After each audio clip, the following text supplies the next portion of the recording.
Halo sahabat, salam jumpa, salam sehat. Marilah kita awali seluruh aktivitas sepanjang hari ini dengan doa yang didasarkan pada bacaan hari ini.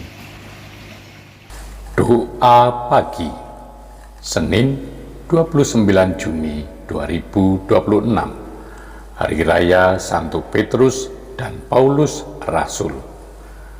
Engkau adalah Mesias, Anak Allah yang hidup. Dalam nama Bapa dan Putra dan Roh Kudus. Amin. Bapa, dalam segala peristiwa gereja, biasanya umat dan rasul bersatu dalam pergulatan melawan para penguasa. Dengan dibekali terang, kuasa dan kebenaran roh, mereka menemukan kota-kota, memilih jalan dan tindakan yang mengarahkan pertumbuhan gereja. Umat dan rasul sendiri menganggap itu jalan biasa, tetapi mereka tidak menutup kemungkinan bahwa engkau sendiri juga turun tangan.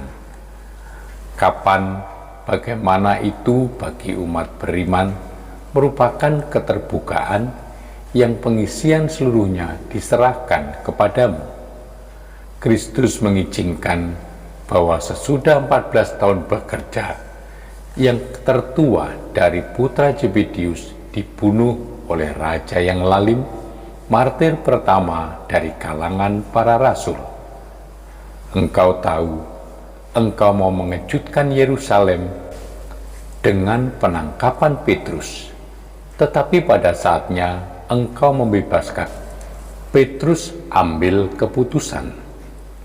Bapa, seperti di dalam seluruh hidupnya, pada hari-hari terakhir, Paulus hanya menggantungkan diri kepadamu dalam kesunyian dan kegelapan penjara di muka pengadilan. Ia tidak membela diri lagi, tetapi seluruh prosesnya hanya digunakan sebagai kesaksian dan pewartaan. Dan karena yang dihadapi itu seorang Romawi bukan Yahudi, Paulus merasa api di dalam sekam berkobar lagi. Ia sebagai rasul bangsa-bangsa menginginkan supaya dengan pengantaraanku Injil diberitakan dan semua orang bukan Yahudi mendengarkannya. Ia akan merasa terlepas dari mulut singa kalau ia akhirnya masuk dalam kerajaannya di surga. Mengingat nasib rasul-rasul pada zaman gereja perdana, kami tidak boleh heran dan harus merasa berada dalam jalan garis besar para rasul dan gereja. Kalau di zaman kami, umat dianiaya dan imam dipenjara, dibunuh. Ini membuktikan kesaksian gereja dan kehadiran imam dan jemaah masih berbicara sesuatu tentang kerajaan surga.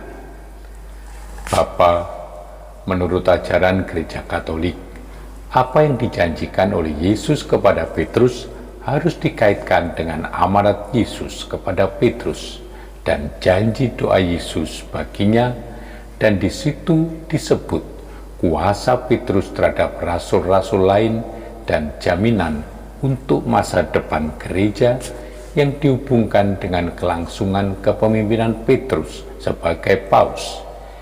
Ia mengetahui gereja dan para rasul serta pengganti-penggantinya.